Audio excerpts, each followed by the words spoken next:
Queridos irmãos em Cristo, essas reflexões da noite de hoje,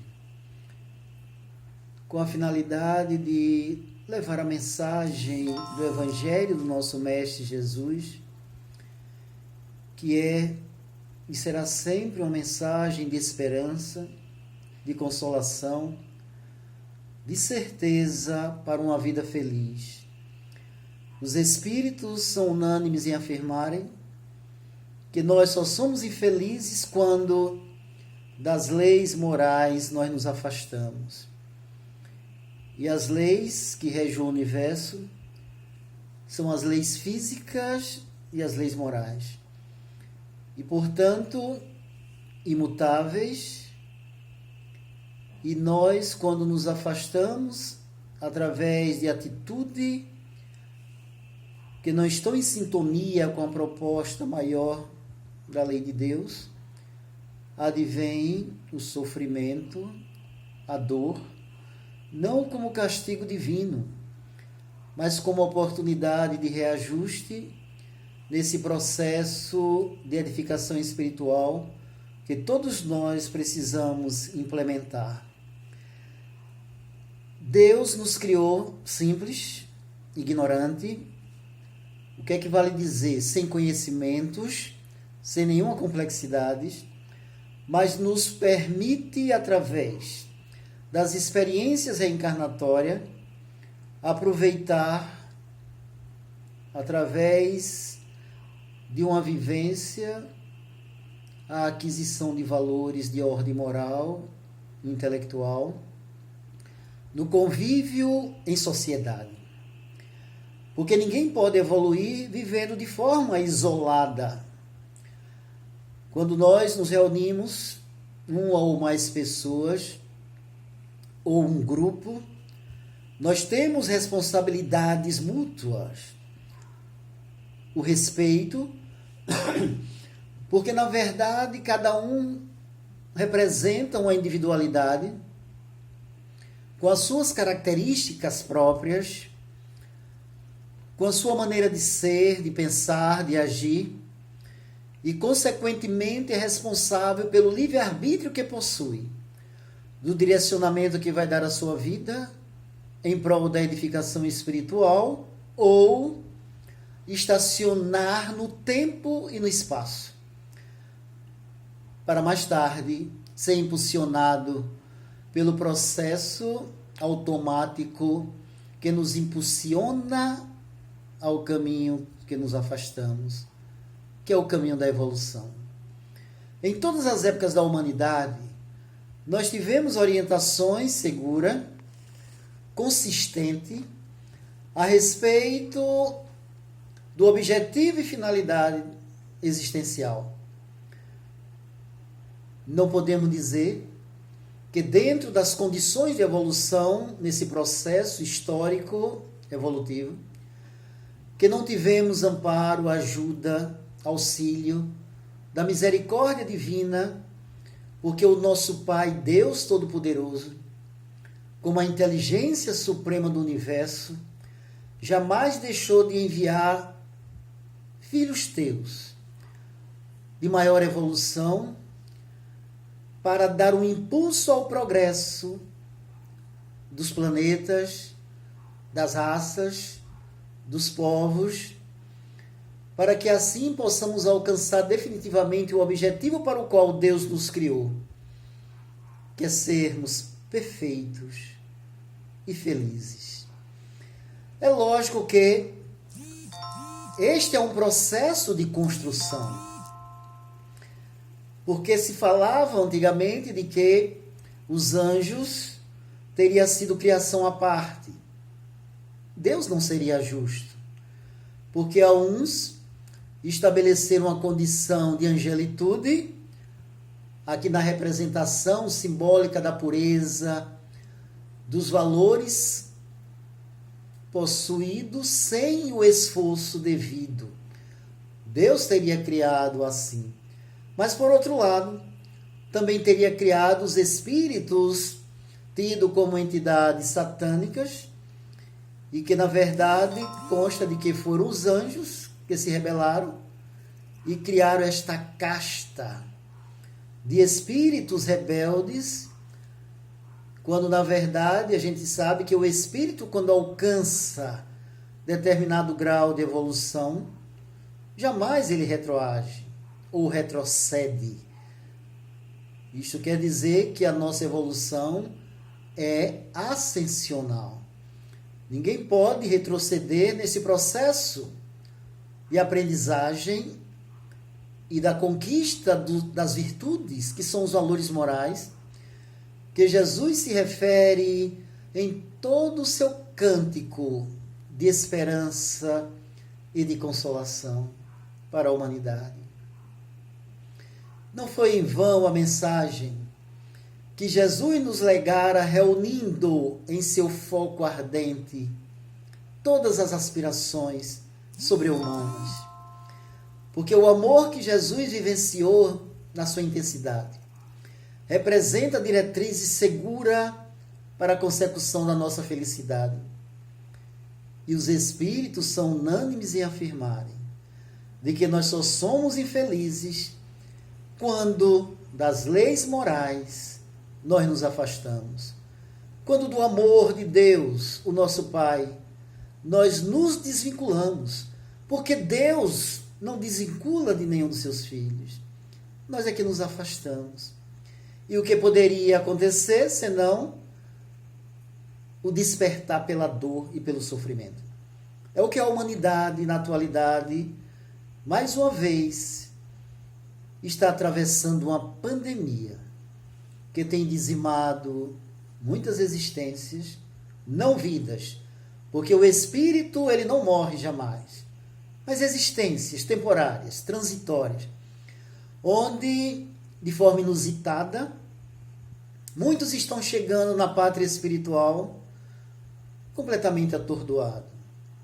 Isto porque, com a sua visão voltada simplesmente para o mundo objetivo que deixaram, não se preocuparam com a sua essência espiritual, porque todos nós possuímos duas naturezas. A natureza material, que pelo corpo nós participamos do mundo objetivo, como espírito encarnados ou reencarnados. E participamos da natureza espiritual pela essência que é imortal, o espírito.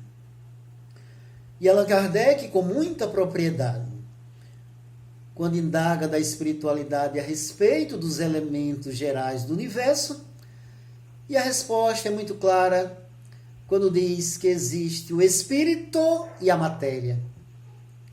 E Deus, o Criador de todas as coisas. Então isso, meus irmãos, nos dá uma certeza de que tudo isso que vem acontecendo na face da Terra, e já aconteceu também em outras épocas, outras catástrofes, outras pandemias, outras erupções vulcânicas, outros tsunamis, terremotos, que a Terra vem sendo assolada de tempos em tempos. E que nada acontece por acaso. A gente sabe que a transformação geológica do globo terráqueo, porque a matéria inanimada ela sofre transformações e, consequentemente, vai alcançar novos patamares no processo de evolução, de progresso dos elementos inanimados do planeta Terra. Porque tudo evolui.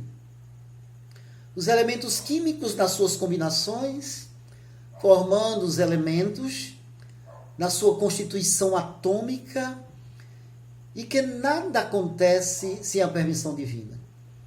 Então, quando a gente vê, muitas das vezes, as catástrofes no nosso planeta, o mundo de provas e expiações, em processo de transição para alcançar um novo estágio de regeneração, a gente pode observar que dá um impulso ao progresso.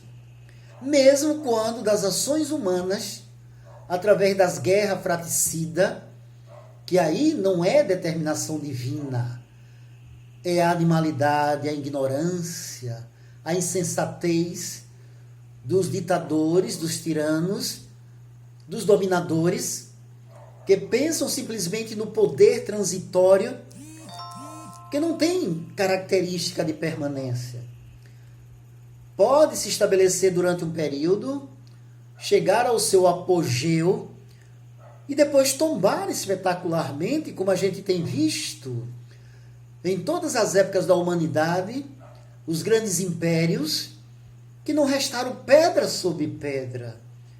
Os seus imperadores, tiranos, os seus dominadores caíram por terra.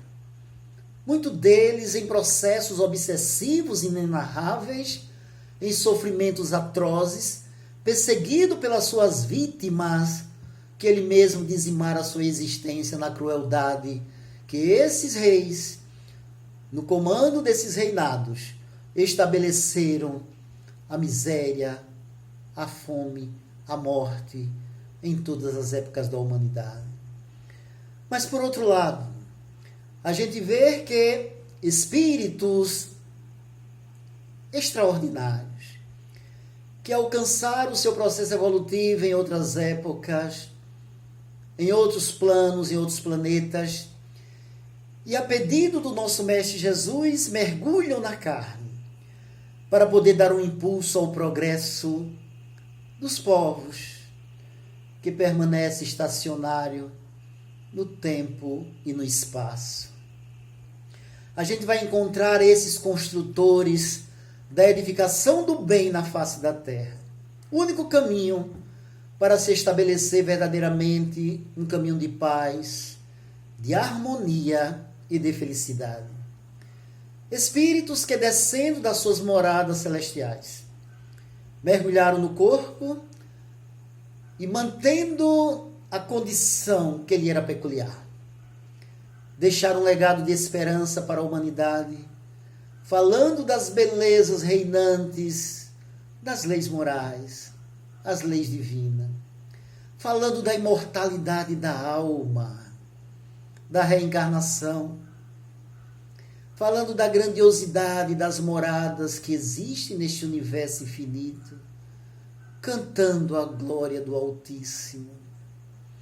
E, portanto, meus queridos irmãos, jamais Deus deixou de enviar os seus mensageiros para suavizar as nossas dores nos caminhos desta tormenta estabelecida, muitas das vezes, pelas atitudes insanas do ser humano, como espíritos reencarnados, mas que ainda não despertaram a consciência para o verdadeiro sentido da vida. Mesmo com as advertências trazidas por esses benfeitores espirituais, e aquele que é o maior de todos,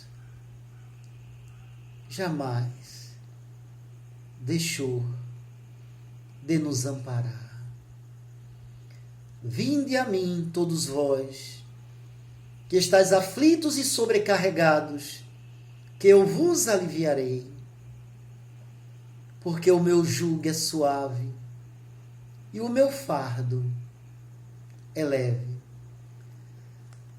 A gente sabe de que o mundo não tem para nos dar o que o Mestre apresenta na sua proposta de amor incondicional, porque ele não faz distinção de raça, de sexo, de posição social, econômica.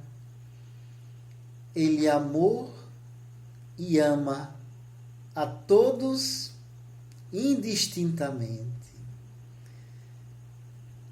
Não importa se era uma mulher adúltera, pecadora. Não importa se era o machista adúltero. Ele tinha as mãos estendidas, convidando para o despertar da consciência.